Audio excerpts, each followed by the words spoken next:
Have you ever caught yourself thinking, I just don't have the energy I used to? Maybe you feel a little stiff getting out of a chair in the morning, or you notice that by mid-afternoon, you're ready for a nap. It's easy to chalk it up to just getting older, isn't it? We tend to think that a slower pace, a few more aches, and a general feeling of winding down are simply inevitable parts of the journey. But here's a little secret that might surprise you. So much of how we feel as we age isn't about the number of candles on our birthday cake. It's about the tiny, almost invisible choices we make every single day. The things we do without even thinking. And the beautiful news is that by tweaking just a few of these daily habits, we can actually turn back the clock on how we feel. We can protect our energy, safeguard our health, and add not just years to our life, but life to our years. That's what I want to chat with you about today. We're going to walk through 4 very common, very ordinary daily habits that could be quietly working against you, chipping away at your vitality. We'll uncover what they are, why they're so sneaky, and most importantly, what you can do instead. So, let's settle in, and let's start with the very first habit, one that affects almost all of us. It has to do with the first few minutes of your day. Think about your morning routine for a second. The alarm goes off, or maybe you just wake up naturally. What's the very first thing you do? For so many of us, especially in this modern world, the first thing we do is reach for our phone. We check the weather, we look at messages, maybe we scroll through the news or social media. Now, on the surface, that seems harmless enough. It feels like we're just getting oriented, connecting with the world. But what's actually happening is that we're starting our day in a reactive mode. We're immediately flooding our brains with information, with other people's demands, with news that can be stressful or worrying. Instead of easing into our own day with a sense of calm and control, we're inviting the whole world into our bedroom before we've even had a chance to have a sip of water. For someone over 60, this can be particularly impactful. After a good night's sleep, your brain is in a calm, rested state, with gentle, slow brain waves. When you jump straight into the stimulating glow of a screen, you jolt your system into a state of high alert. This spikes a stress hormone called cortisol. And while cortisol is normal and necessary in small doses, a big spike first thing in the morning can set a tone of anxiety for the rest of the day.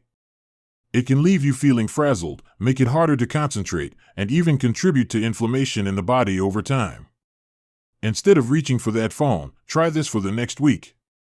When you wake up, just stay where you are for a few moments. Take 3 slow, deep breaths. Feel the air fill your lungs, and then let it go with a long, slow exhale. Notice the light in the room, the feeling of the blankets, the sounds outside your window. Give yourself just 2 or 3 minutes to simply be. This small act of reclaiming your morning puts you in the driver's seat. You get to decide how you feel, rather than letting a notification decide for you. You're telling your body, we're starting today from a place of peace. It's a simple shift, but it can completely change the quality of your entire day. Now, once we're up and moving, there's another habit that's so deeply ingrained in many of us that we don't even question it. It's the way we sit. Let me paint you a picture. Imagine it's mid-morning. You've had your breakfast, maybe you've read the paper, and you settle into your favorite comfortable chair to watch a little television or perhaps work on a crossword puzzle. You sink back. It feels good to be off your feet. And you might sit there for an hour, maybe 2. This is what I call the comfort trap. We've earned the right to rest, and rest is absolutely essential. But our bodies are designed for motion. They are magnificent, living machines that need to be lubricated and moved to stay in good working order. When we sit for long, uninterrupted stretches, especially in a soft, deep chair, a few things happen. Our hip flexors, the muscles at the front of our hips, shorten and tighten. Our posture can start to slump, which compresses our lungs and makes it harder to take a full, deep breath. Our circulation slows down. And our big muscles, the ones in our legs and back that are meant to support us, can begin to weaken from lack of use. The problem is, it doesn't feel dangerous. It feels relaxing. And that's why it's so sneaky. The danger isn't in the sitting itself, but in the stillness. For our age group, maintaining muscle mass and flexibility is one of the single most important factors in staying independent and active. It's what allows us to get up easily from a chair, to carry our groceries, to play with our grandchildren without fear of falling. So, what's the simple fix? It's not about giving up your comfortable chair. Please don't think that. It's about interrupting the stillness. Set a gentle timer on your watch or your phone for 30 minutes. When it goes off, that's your signal. It's not a drill. It's just a friendly nudge from your future self. Stand up. Just stand. You don't have to go for a run. You don't even have to walk to another room. Simply stand up, stretch your arms over your head, maybe gently lean from side to side. Walk to the kitchen and get a glass of water. March in place for 30 seconds. This simple act of getting upright again changes the dynamic. It re-engages your muscles, gets your blood flowing, and resets your posture. You're telling your body, we're still in the game. We're still moving. This one small habit, done consistently throughout the day, can protect your mobility and your strength more than almost anything else. So we've talked about how we start our day and how we spend our time while we're resting. These two habits, the way we wake up and the way we sit, are foundational. They set the stage for everything else. Now, as we continue this conversation, let's think about what we put into our bodies. Because the third habit is one of the most common, and it has a profound effect on how we feel, especially as we navigate our 60s, 70s, and beyond. Let's move on and talk about that together. So, we've talked about how we greet the morning and how we treat our bodies during those long, relaxing periods of rest. Now, let's turn our attention to something we do several times a day, often without a second thought: eating. And I want to focus on a specific habit that's incredibly common, especially as we get older. It has to do with our relationship with water. Have you ever noticed how, as the years go by, you just don't feel as thirsty as you used to? It's not your imagination. Our body's thirst signals naturally become less sensitive with age. We can become mildly dehydrated without ever feeling a pang of thirst. And this leads us to the third habit that can quietly shorten our vitality, relying on thirst to tell us when to drink. Many of us go through our mornings with maybe a cup of coffee or tea, and then we just forget. We get busy with our day, we have things to do, and drinking water slips down the priority list. Then, by mid-afternoon, we might start to feel a bit foggy, or our energy takes a nosedive. Maybe we get a slight headache. And what do we often do? We reach for another cup of coffee, or maybe a sweet snack, looking for a quick pick-me-up. But here's what's happening beneath the surface. Even mild dehydration has a significant impact on our bodies. Our blood volume can drop slightly, which means our heart has to work a little harder to pump blood and oxygen to our organs and muscles. This alone can make us feel tired. For our brains, which are about 75% water, even a small fluid loss can affect our focus, our short-term memory, and our mood. That afternoon fog might not be about needing sugar or caffeine. It might simply be that your brain is running low on the very fluid it needs to operate smoothly. And there's another piece to this, one that's especially important for us. When we're well hydrated, our joints are better lubricated. Think of the cartilage in your knees and hips like a sponge. When the sponge is full of water, it's soft, pliable, and can cushion impact beautifully. When it's dry, it becomes brittle and stiff. That morning stiffness you feel? Sometimes, a big glass of water can do more for it than any pill. So, how do we break this habit of unintentional dehydration? We can't rely on the feeling of thirst. We have to make it a system. Start your day with a full glass of water, even before that coffee. While your kettle is boiling, drink a glass of water. It's a simple ritual that rehydrates you after a long night's sleep. Then, think about pairing water with your daily routines. When you take your medications, have a full glass of water. When you sit down to watch your favorite show, have a glass of water on the side table. When you finish a meal, have a glass of water. By attaching it to things you already do, it becomes automatic.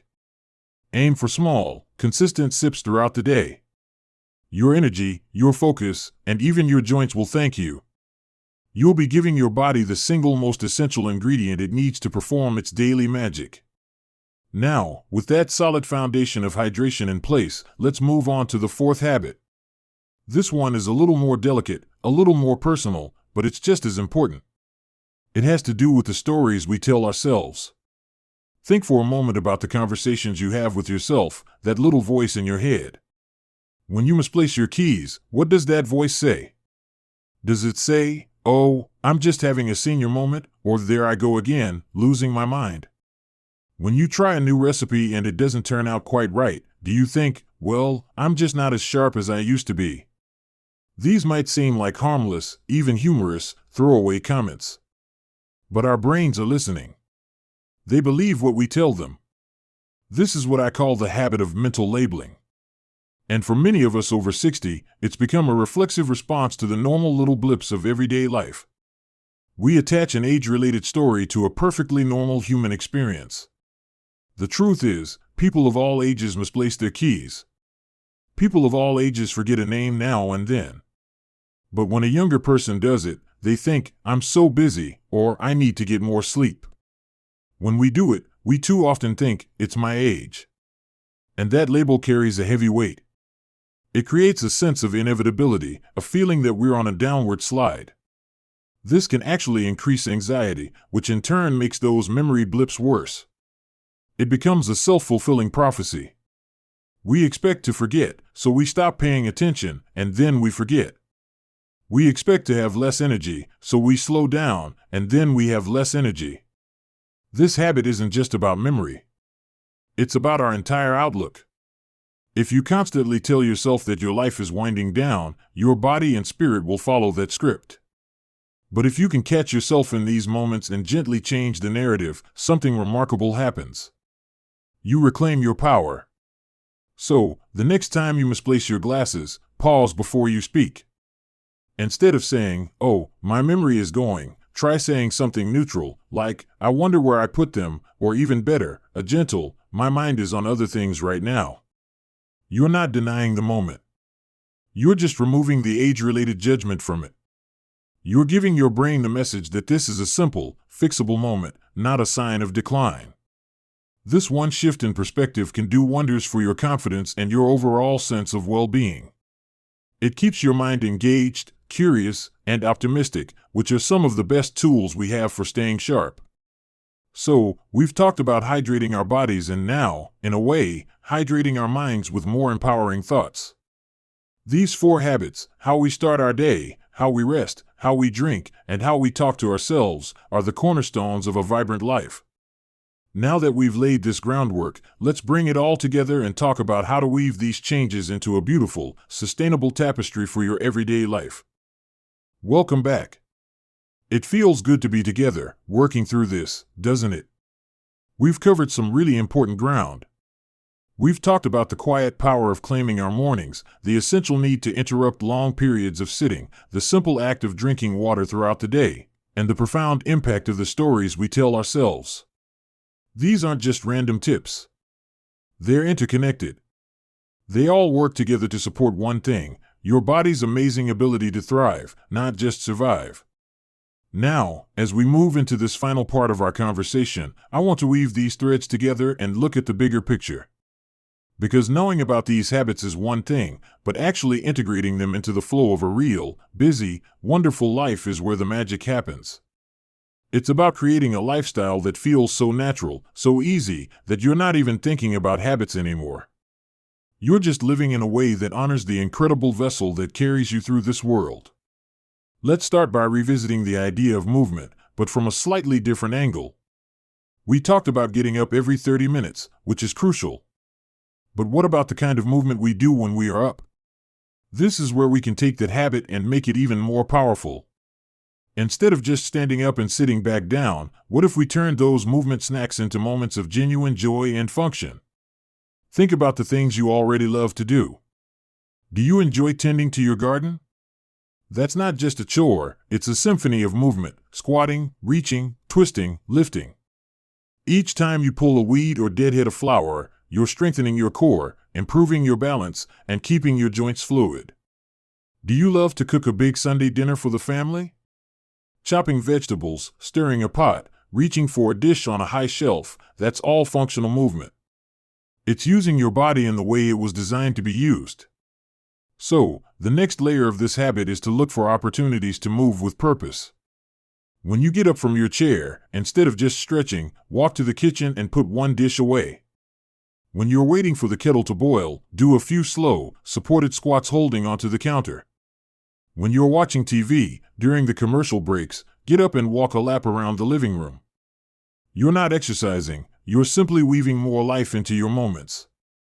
You're proving to your body, every single day, that it is capable, strong, and needed. This sense of purpose is a powerful fuel. It keeps the engine running smoothly because it knows it has places to go and things to do. Now, let's connect this to the first habit we talked about, that peaceful morning routine. Imagine if you took just 5 minutes after those deep, calming breaths to do a little movement. Nothing strenuous. Maybe some gentle neck rolls, some ankle circles while you're still in bed, or a few slow stretches as you stand up. You've started your day from a place of peace, and now you're gently waking up your body, too. You're sending a signal to every cell, good morning. We're calm, we're aware, and we're ready to move through this day together. You've bookended your night's rest with intention and kindness. And this brings us back to the water and the self-talk. They all flow into one another.